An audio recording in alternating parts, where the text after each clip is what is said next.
Hey guys, what's up? Jan here. So in this video, I'll be going through a more advanced make.com flow. It's going to use the repeater module, the HTTP module to do API calls. We're going to get and set a variable so that you can use it to paginate through API call results. We're going to be using the Regex module as well to parse text. And then also we're going to use the Iterator module to then save everything to a Google Sheet. So without further ado, let's dive into my computer.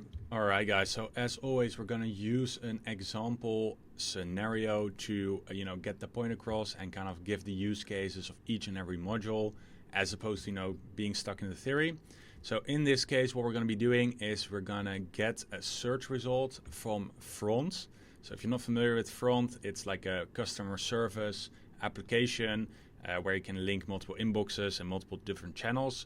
And basically what we're going to be doing is searching for certain keywords with an API call, and then that's going to show us 100 results, but there's going to be more than 100 results, so we have to paginate through the search results. So basically whenever you do some sort of like request to search a database or whatever, you usually get a maximum amount of results returned. Most of the time it's actually 100. So if there's like 1,000 results, you're going to have to do the API call 10 times to get 100 each time. And then you're going to get the next page token or location inside of the API call. And that way you can kind of go through all of the different pages. So that's going to be the use case. And as you can see, we're going to use the repeater, the variable, all the stuff that we talked about, even the text parser as well.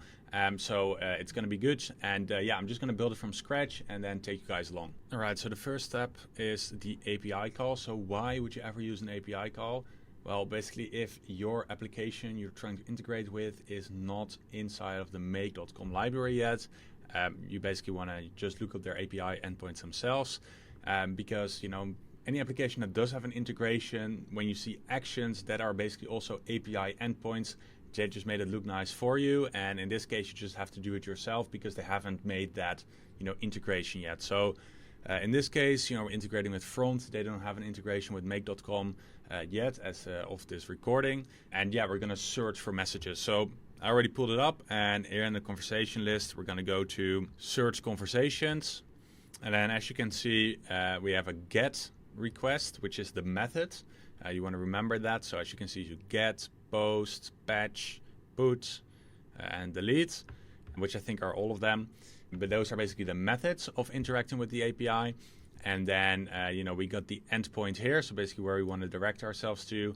And then here at the end, we got the query, which will basically be, what we're going to be searching for. And as you can see, it already mentions rate limiting here as well, which we'll be using the sleep module for later in this video. So rate limits basically mean how many times you can request something from their server in a given time period. Usually it's like per minute it's indicated. So yeah, you just have to keep that in mind, because if you go over, it will just throw an error like, hey, you asked us too much information already or gave us too much information already.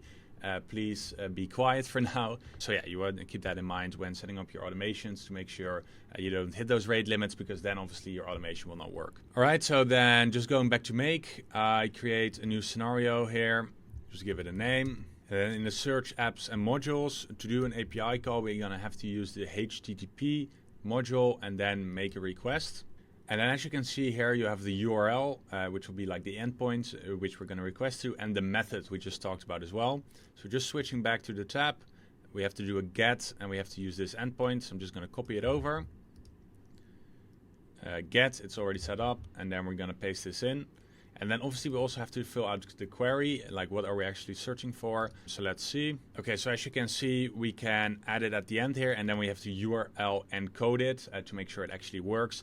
That's kind of out of the scope of this video, so I'll leave that out. If you want to see a video on that topic, let me know. But yeah, we're just going to do hi at the end just to keep it simple and look for messages that contain hi. So as you can see, we set up the URL and the method. Now let's see what happens if we run it. And as you can see, we get the error that we're unauthorized, because obviously we didn't indicate yet which account they need to look at, like who we actually are. And that's this part we need to do with authentication. So there's different methods to authenticate. It will either be like an API key or a bearer token or a JWT token. And yeah, without getting too complicated, we're just going to look at the method front is using, and you can find this stuff inside of the API documentation. So I'll just give this example, but yeah, it's important to kind of understand how to do the authentication. So sometimes it's just like in the URL bar, I'll throw up an example here somewhere on the screen where it's like a question mark and then it's like API key is, and then you just paste your API key in there. In this case, we're using a bearer token, which is a little bit different. So I'll show you how to do that. So the way we can look it up here is type in an example bearer token. So let's say it's 1, 2, 3, 4, 5, 6. You can see that here they give us the example that in the header we need to add authorization and then bearer and then the code. So I'm just gonna do that, copy over authorization, go to headers here and say add a header, name is authorization, and then the value will be bearer, and then our token, which I'll just do 1, 2, 3 right now. But you have to look this up inside of your application under either like developer or account settings or something like this. I'll keep it like 1, 2, 3 right now, so I don't have to edit this video and constantly hide my token. So I'll just leave it at this and then change it once we start running the automation. Then body type, you want to select raw, and then content type, you want to select JSON. I haven't seen really a use case for any of the other ones. I haven't really seen a use case where you need any other settings than these. So on this channel, I just want to keep things simple, like how you can make money with these automations, how you can actually make it work quickly and fast. That's what no code is for. So, I won't go into all of these different things and explain them. I'll just show you, what you have to use like 99% of the time, which is this combination. So just leave it be. If you get any sort of error, you can leave a comment down below and I can take a look if I can help you. But it should be good like this. Now, since it's a GET request, usually you don't have to do any sort of request body. But if you do a post, for example, it means you're giving information to them. Usually you have to include some sort of context. So post will be like, okay, let's say we want to add a tag to that conversation. In this front example, we want to add the tag, this is for this department. Then we would do a post request and we would add some JSON in here to indicate like, hey, we want to add this tag.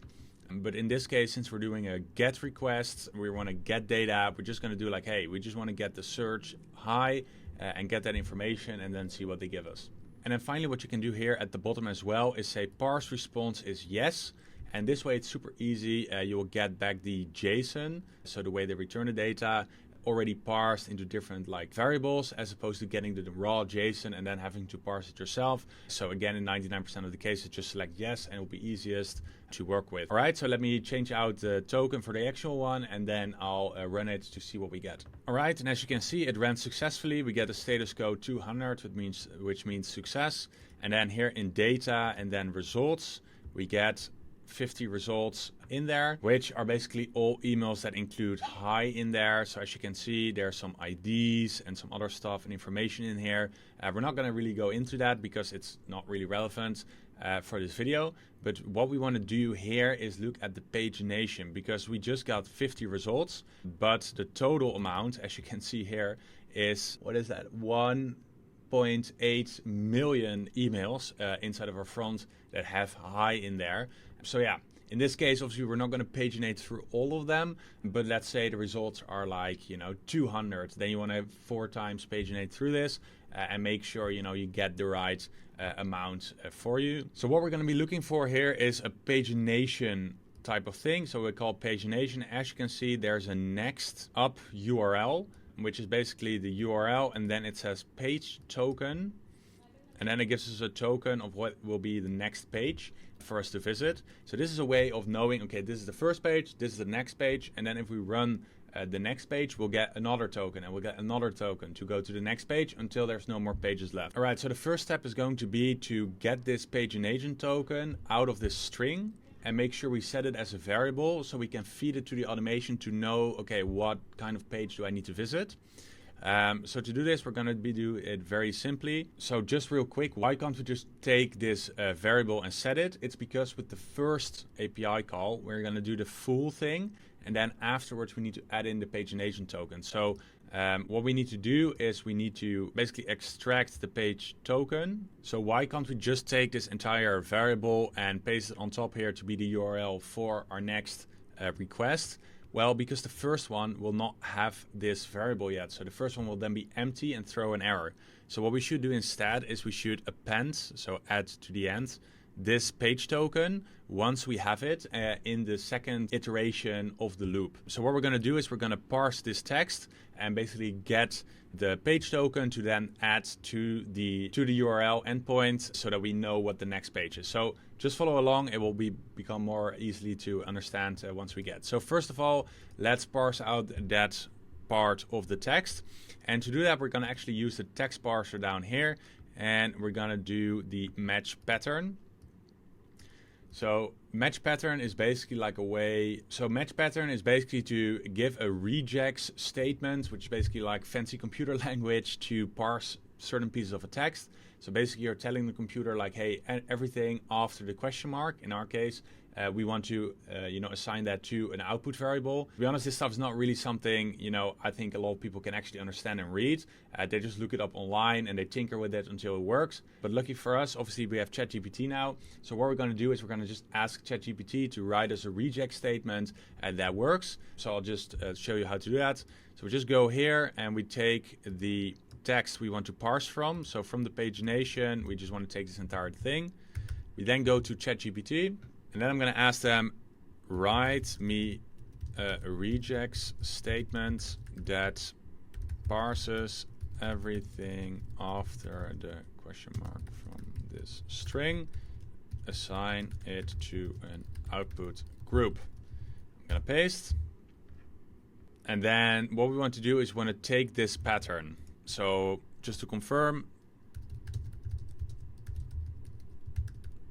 it's this little string right here we have to take. So just do copy, go back to make, go to the text element, and then we paste in the pattern here. So as I said, I don't think a lot of people can actually read this. Maybe I'm just dumb, I don't know. But this is obviously a very easy way to just ask ChatGPT to write this for you, and it will just write it out. And then for the text, we're going to take the input, we're going to take the token, obviously. So let me just move my face up a little bit. And then let's test it out if it actually works. So I'm just going to hit OK. I'm going to say run this module, and I'm just going to paste in the original URL that we got as a test.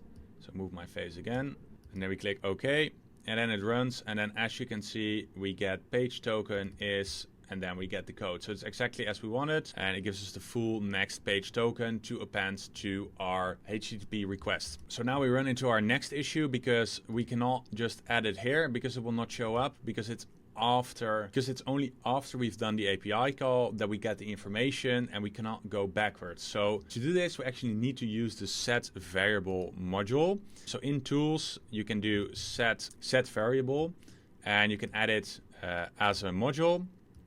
And I'll just show you. So the variable will be the page token, and then the value will be the page token, and then we just click OK. And this will become more clear once we continue, because right now, again, we cannot select obviously something that's after a certain module. We cannot select a variable that's later in the flow. So we have to fix that as well. So to do that, we're now going to set up the actual loop, because we want to go through these actions a couple of times. So we go through a couple of the pages or all of the pages, depending on your use case. And then we want to take an action with the results. So to do that, we're actually going to add something at the beginning of the flow, which is going to be called a repeater. So let's drag that over, and then we can look at the repeater. So the initial value is 3, and it repeats 3 times. So this is basically how you set up like a loop. We get a number which says 1, and then we repeat 3 times, and we take +1. So it starts at 1, then it's 2, then it's 3, and then it's 4. And then basically this repeater will stop. So super simple. It will just run the flow a couple of times, and this is a way how you can kind of loop through things. In coding, this is like a loop, like a for loop in Python, or like in JavaScript, like a loop in make.com, and you just set the initial value and how many times you want it to repeat and what the increment of every single step is. And then sometimes you can use this value if you want to do some sort of counter. In our case, we're not really going to use it. We're just going to look at how many times it repeats, which let's say we do 3. But now again, we obviously do not have that variable, and that's where the step comes in before this, which is going to be the get variable. And then let's link it together. So what this does is it gives us the ability to call a variable from a previously set variable in another execution. So if we set the variable here, we can get the variable here even though it's after what we just did. So if it runs one time, we get the token from the next page. Then the second time it runs, we can get that variable even though it was already in the previous execution. Because as you can see, the variable lifetime is set on one cycle, which means not one execution, so not one time, doing all of the actions, but one, basically running the code, one time running the whole automation, even if it has multiple, executions going after each other. So one cycle is the right setting here. So then we just have to take the variable name and then put it in here as page token, hit save, and then at our URL in the API call, we're gonna have to append the page token to the URL. So if it's empty, it's not gonna do anything, but if it's not empty, it's going to append it to us. So so we're just gonna do question mark, and then page token, because we parsed everything after the question mark. We're gonna hit OK, save, and then let's see if it works. All right, so as you can see, it ran 3 times exactly as we wanted. Now let's see if we actually got different results for each of the times. So going to operation 1, we can see we did an API call to this endpoint, which does not include any sort of page token, because at the first one, we just get the first page. So there's no next page token. But then if we go to the second one, we can see that it actually appended the page token starting with D4, D5F. So it did get different results. And then the third one, it started with another page token. So it took the next page again, which we can see here. Let me show you. So here you can see this was the next page token on the second run. And then as you can see, it's right here on the third run. So we went to the next page. And then obviously the results are different as well. So re-office party planning is in here. And here the first result is React Native Development Update. So as you can see, it got different results for each of the pages, exactly as we intended. And yeah, now it's basically working. So one final step we can do is if we want to take this information and then put it in a spreadsheet, how we can actually do that. Because if you look at the original flow, you can see that we have an add row here and that we need to do something with the iterator. So let me show you that as well. So now that we got the search results, maybe we want to do something with them as well. So maybe we want to add them to a Google Sheet or send them in our Slack, whatever we want to do. We can do that, of course, as well. So just to add an action here, and I'll show you why we're going to need to add actually an iterator module. So let's see, we're going to do Google Sheets, and then we're going to do add a row. So let me just set up a quick Google Sheet. All right, so I'll just give some variables. So I'll do subject, and then tag ID, and then date. So let's say we want to save these 3 variables in the sheet. I'm going to show you how to do that. So going back to the flow and to the add a row module, front demo sheet, hit OK. Sheet 1. It does contain headers. We just filled out, as you can see, subject, tag ID, and the date. So let's fill that out. So obviously we get the data from the HTTP module. So we go to results, and then we say subject, and then we say tag ID, and then we say date. Right, so we have the date, so the subject, the tag, and the date. So now let's run it and see if we get 150 results in there. So as you can probably already tell, we've only done 3 operations here at the Google Sheets. And if we go over to the Google Sheet, you can see that we only got 3 emails and not 150. And that's because we didn't iterate through the results. So just going back to the scenario, as you can see, we get 1 operation that has data for 50 different emails. So we have to iterate through each of these as opposed to just adding 1 action. So just unlinking this and adding an iterator module, and I'll show you how to fix it. So if we add an iterator module, we can actually fix this. So selecting at the iterator level, if we select the array we want to loop over, So in this case, it will be the results array, and an array is identified with those little brackets. You know, it's like a set of data that has like more hierarchy to it. We select OK, and then in the Google Sheets module, we change our values to the ones we get from the iterator. So for example, subject, we can see subject is now green from the iterator. The tag ID will be under tag and then ID. And then the date will be under created at. I'm gonna hit OK, gonna hit save, and then let's run it again and see what happens. As you can see, the automation is now looping through all of the results from that one API call. So one API call got us 50 results, as you can see, and it's going through all 50 of them and creating a row in the Google Sheet.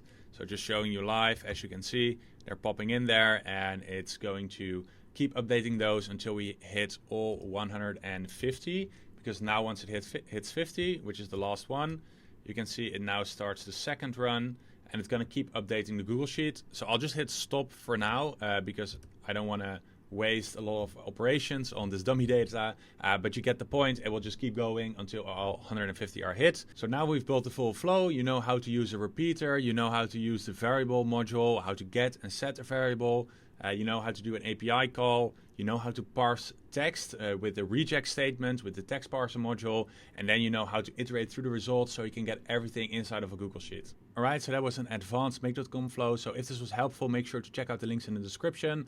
You can also download the JSON blueprints there by leaving your information. And if you want to see more of this, make sure to comment, subscribe. Also let me know what is something you want to see next, because I'm very open to suggestions. And I hope to see you all in the next video.